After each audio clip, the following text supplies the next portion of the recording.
데이터 캠프에 오신 여러분 안녕하세요. 오늘은 데이터 전처리 마지막 시간으로 데이터 변환과 결측치 처리에 대해 알아보겠습니다. 우선 구글 드라이브에 들어가서 실습했던 구글 콜의 파일을 열어봅시다. 그리고 사이드바 파일 메뉴를 열어서 구글 드라이브와 연결시켜 줍니다.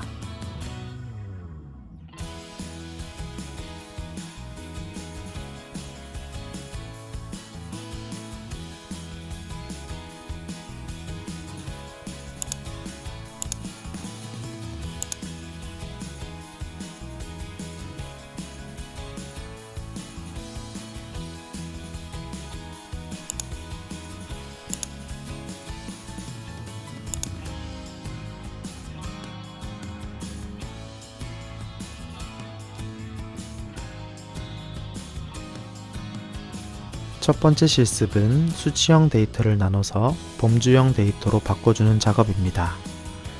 방법은 두 가지가 있는데 동일 길이로 나누는 cut 함수와 동일 개수로 나누는 qcut 함수가 그것입니다. cut 함수의 경우 특정한 기준값을 지정해서 범주를 구분할 때 사용하고 qcut 함수는 특정한 기준값이 없을 때 자료를 차례대로 줄 세워서 일정한 개수만큼 묶어주는 방법입니다.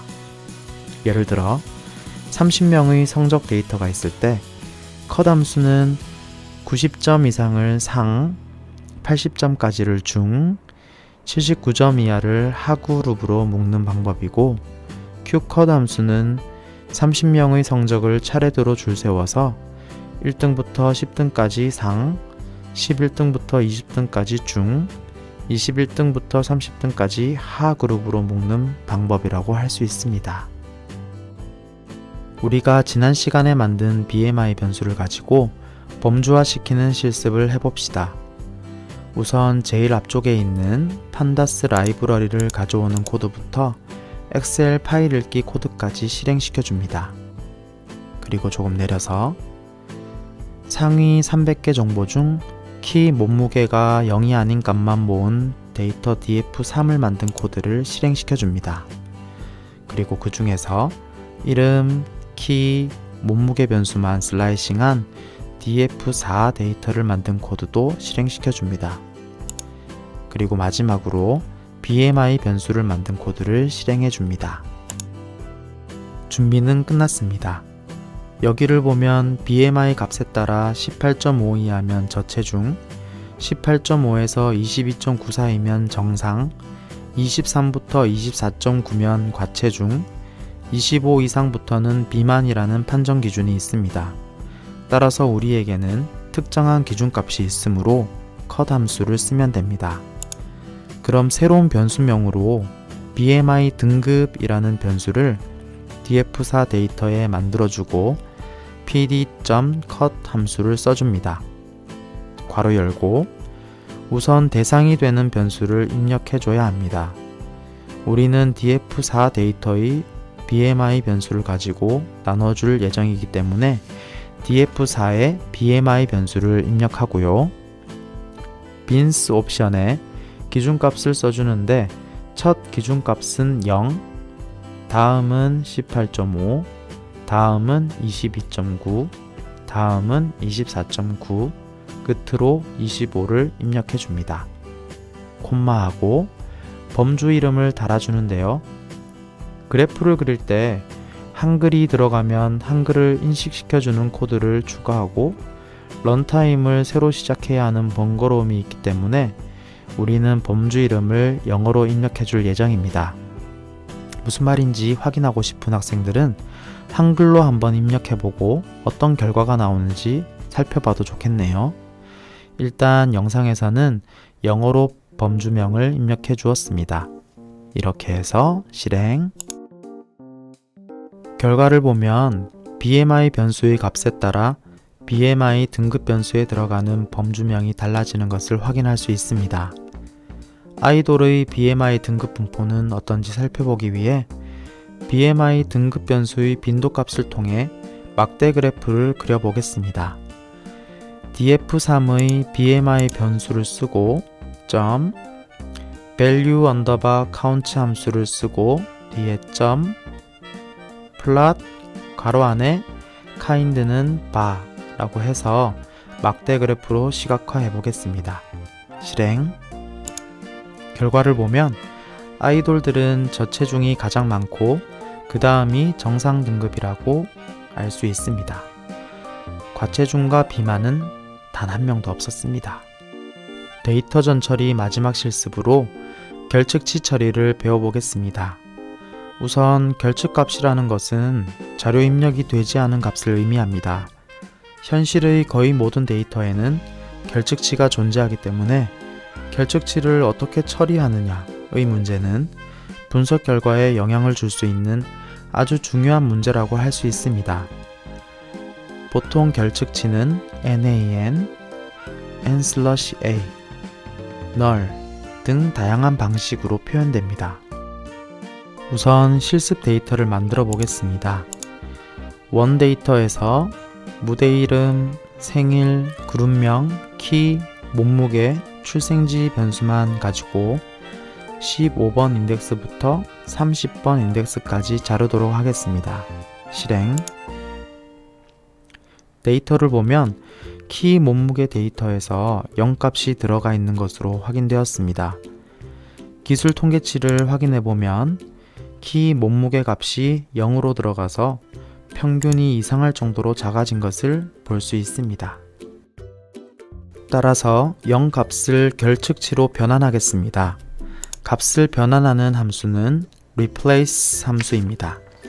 그 전에 결측치 입력을 위해서는 numpy라는 라이브러리가 필요합니다. import numpy as 별명을 mp로 정합니다. 기존 데이터 위에 덮어쓰기 방식으로 데이터를 전처리할 예정이기 때문에 기존 데이터명을 그대로 사용합니다. df7은 df7 데이터명 .replace라고 코드를 쳐주고 괄호 안에 기존 값과 대체 값을 써줍니다. 우리는 0을 결측치로 대체하기 때문에 0, 결측치를 나타내기 위한 numpy 라이브러리를 사용해서 mp.nan을 입력해 줍니다. 실행. 결과를 보면 0이 모두 결측치로 바뀐 것을 확인할 수 있습니다. 전처리한 데이터 기술 통계치를 확인해 보면 16개 데이터가 모두 분석에 들어간 것이 아니라 결측치를 제외하고 분석에 활용된 것을 볼 수 있습니다. 다음으로 데이터의 결측치를 확인하는 함수를 실습하겠습니다. 두 가지 함수가 있는데요. isNull과 notNull 함수입니다. 우선 isNull 함수는 데이터 이름 .isNull 괄호로 코딩합니다. 실행. 결과를 보면 결측치는 true, 입력 자료는 false라고 반환되는 것을 알 수 있습니다. 다음으로 notNull 함수는 isNull 함수를 복사해서 붙여놓고 is 대신에 not을 써주고 실행해 줍니다. 실행. 결과를 보면 isNull 결과와 반대로 결측치는 false, 입력 자료는 true로 반환합니다. 마지막으로 결측 자료의 수를 확인하는 방법을 실습하겠습니다.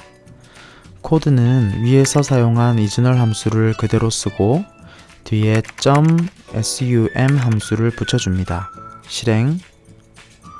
결과를 보면 변수별로 결측치 개수가 확인됩니다.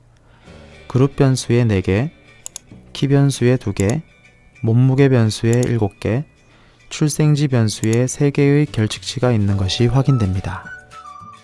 다음은 결측 데이터를 제거하는 작업을 실습하겠습니다. dropNA 함수를 활용합니다.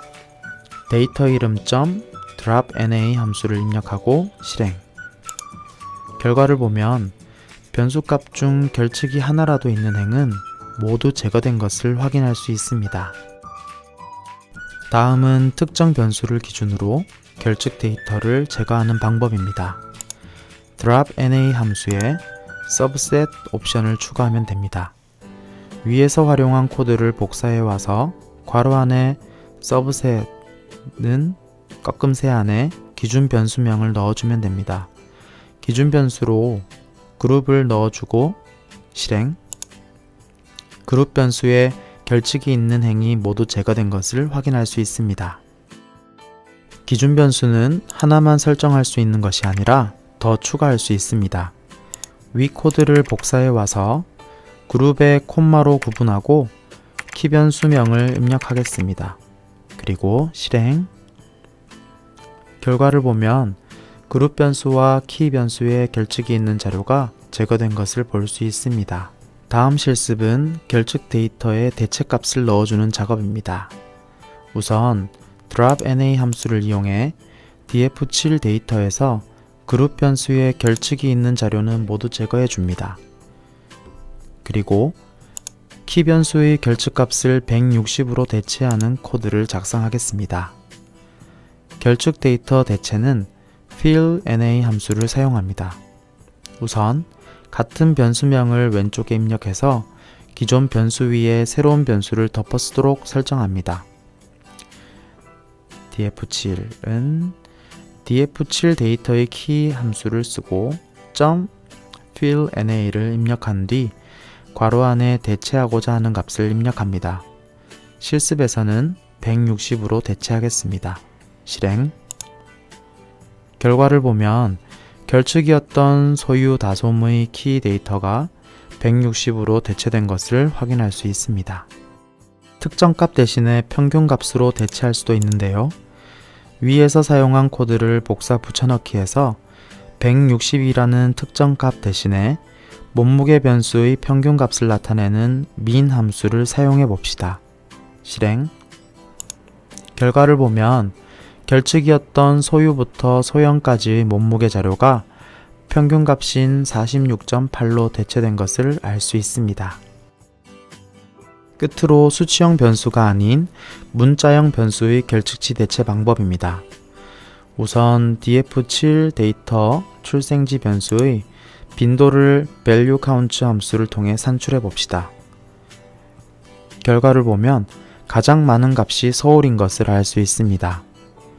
가장 많은 빈도 값을 확인했으니 결측치를 그 값으로 대체해야겠죠?